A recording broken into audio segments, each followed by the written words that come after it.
First, a confession. I am really probably a nature wimp. The idea of camping, although it has a kind of romantic appeal to me, I've not spent a lot of time doing it. Carrying a heavy backpack up and down hills is not, again, something that I've spent a lot of time doing. I noticed I really like to go to theme parks, but I don't like the water rides because I don't like to be damp. And so I had to think twice and then 3 times when a friend of mine invited me to go on a river rafting trip down the Grand Canyon. And I have to say, I did think about it. I thought about it a lot. I think I probably even prayed about it. And I did decide to go. And it was incredible. And I was damp. Not only damp, but cold and damp. And then hot, because it's also hot in the Grand Canyon. It's one of the wonders of nature, that in one moment you can be freezing cold, and then another moment you can be way too hot.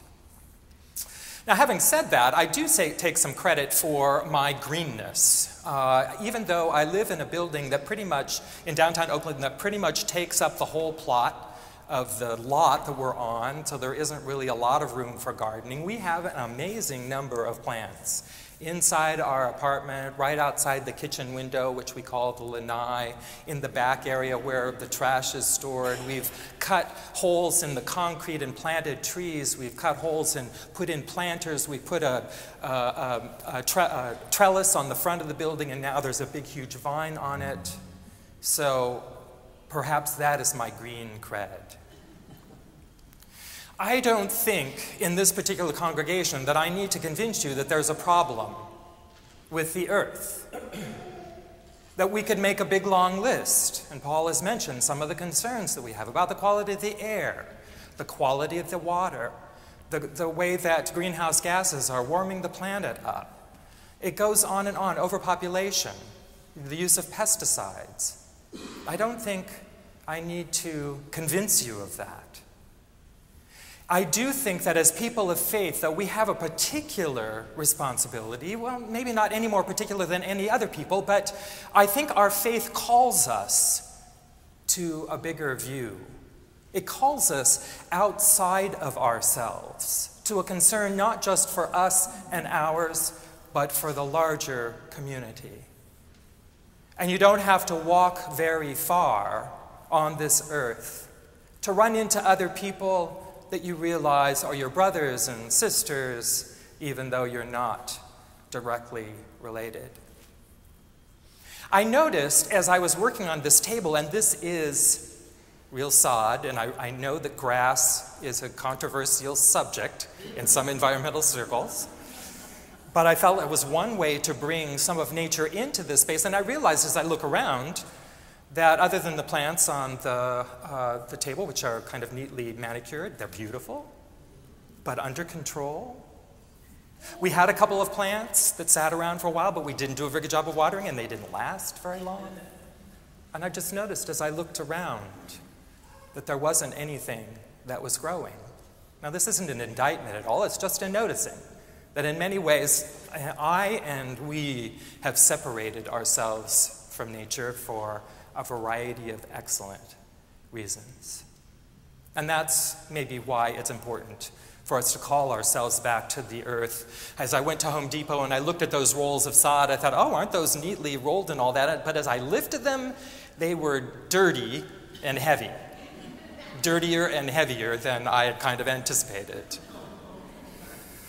But that's the way it is with nature. Nature is often a little bit messy. And that's one of the reasons that we have separated ourselves from it. If we're going to do anything about the state of the earth, I figure we have a couple, 3 options. And I realized as I was contemplating this sermon that immediately I went to action. Immediately I was thinking, well, what do we do? How do we go organize? How do we address the problems? Let's get going. And I think that's a valid response to a difficult problem. I realize that I have a lot of personal choices that I can make. And, sometimes they feel small. Does it make any difference? that I'm sorting out all my trash? Does it make any difference that I've changed my light bulbs? Does it make any difference that I'm driving my car less? Does it make any difference that I'm carrying the water from the shower out to the garden that we commandeered in our neighborhood? Sometimes it feels like I'm in a boat and I've got a little cup and I'm bailing the water out, and someone in the back is with a sledgehammer making big holes. But I still believe, because we have so much control over our own behavior and because we can do a lot of individual actions, that they add up. So I do my things, my individual things that can help sustain the earth. So that's one way. We can just take our individual actions. And I think you know many of those things, what they might do. And I think as a congregation, we're going to be looking at more and more ways that we can do that. Now, the second thing that can happen is to notice when groups of people are starting to act together. Now, this doesn't happen all the time. Like if I get upset about an issue or whatever, and I want to do whatever, but sometimes the people aren't around, or I don't have time to organize them. But I can watch and notice when groups of people are starting to come together around an issue or an action, and I can bring my own body to that, even if I'm not willing to kind of lead it or whatever. So we have this new initiative, the Green Ministry Team, which is building on a lot of work that the Climate Action Ministry team did.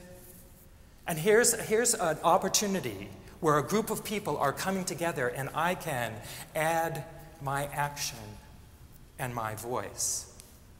But you have to be kind of noticing. You have to be looking for those opportunities, because they don't come around all the time. So we have individual action. We have these opportunities to get ourselves together to do some bigger things. But then I think we also need to pay attention to the people in the back of the boat with the hatchets. What are the big deals happening in our culture that we might need to address? Now, I realize we often feel like we don't have the power to do that. It's understandable. We're in a big country where we're around people who have all sorts of different ideas. We don't feel like we have a lot of our own agency, but still, I think we need to be paying attention to those bigger issues. And I'd just like to suggest 3 at this point, things that I know I want to pay a little bit of attention to, and perhaps you will too. The first one is that I would call you to call your attention to a book called The Merchants of Doubt.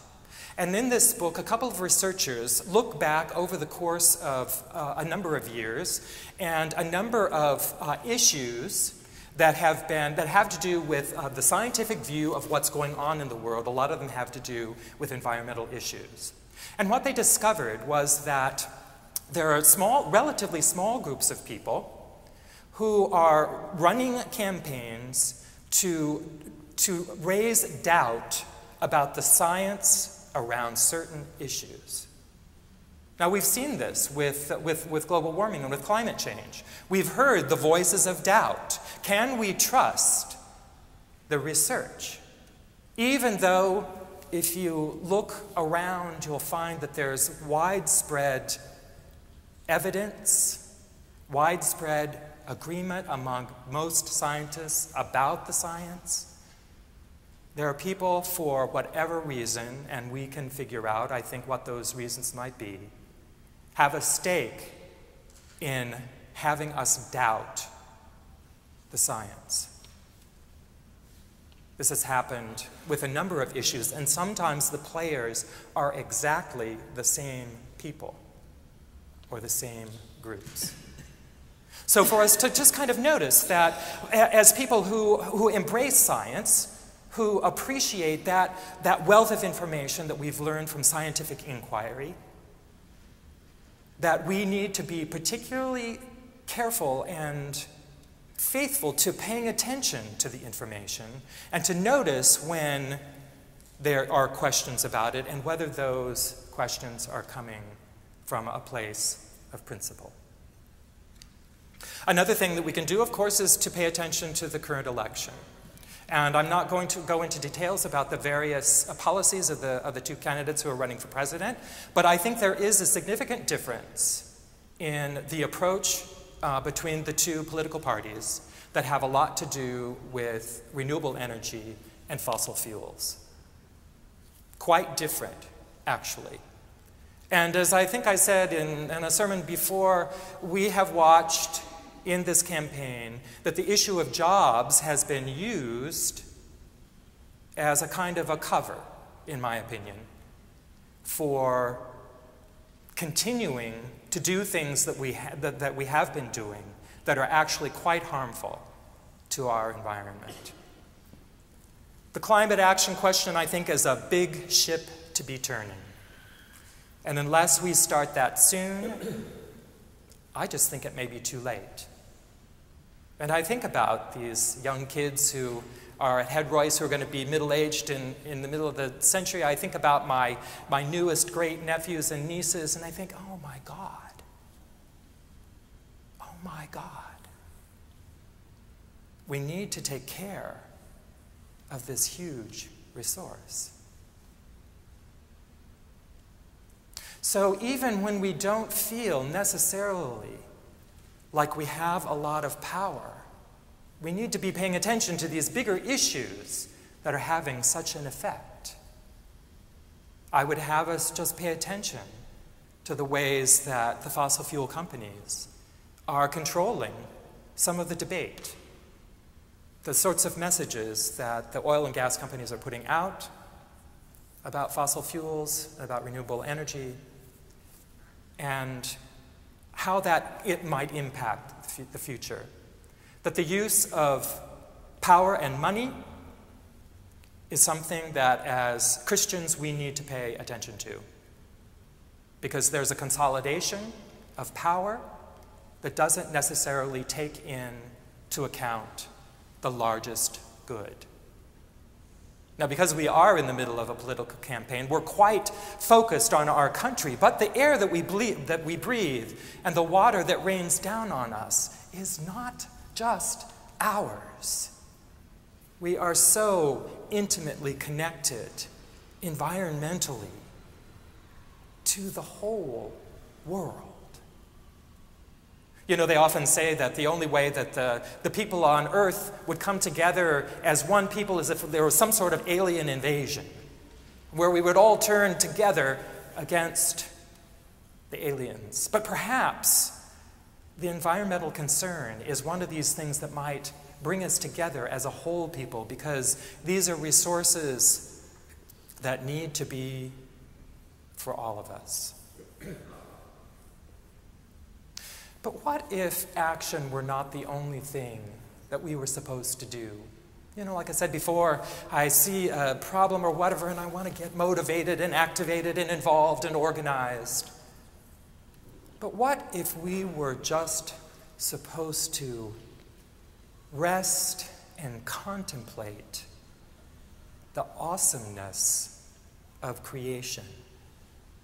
What if we were just supposed to stop and breathe and pray because we're aware that this thing that we live on, this earth, this amazing earth that's spinning through the universe, is a creation of God, and that is incredible.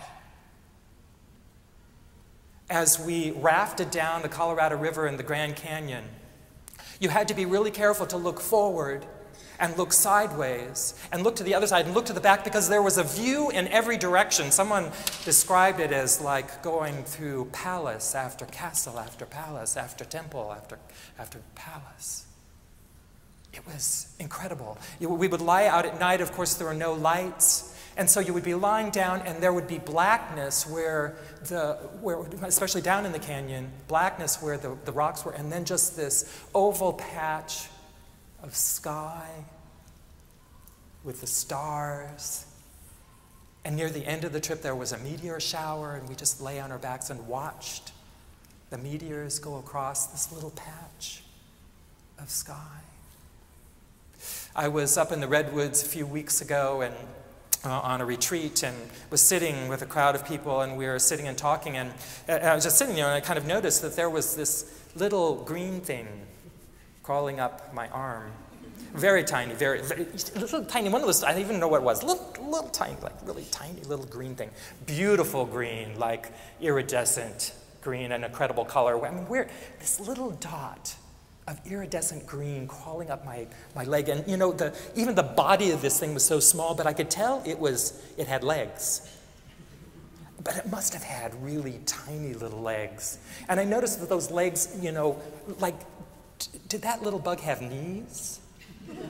It must have, because the legs, you know, they had joints. I mean, can you imagine that something this size, with legs that were even smaller, with some sort of knee that was even smaller? Isn't that enough for us to just stop and give thanks and praise God and send our intention and align our spirits and our hearts and our actions? The earth is an amazing place. And perhaps if we can stop and claim the humility that Ellen Bernstein referred to in her writing, if you can just stop and adopt an attitude of humility about this incredible creation that we're spinning on,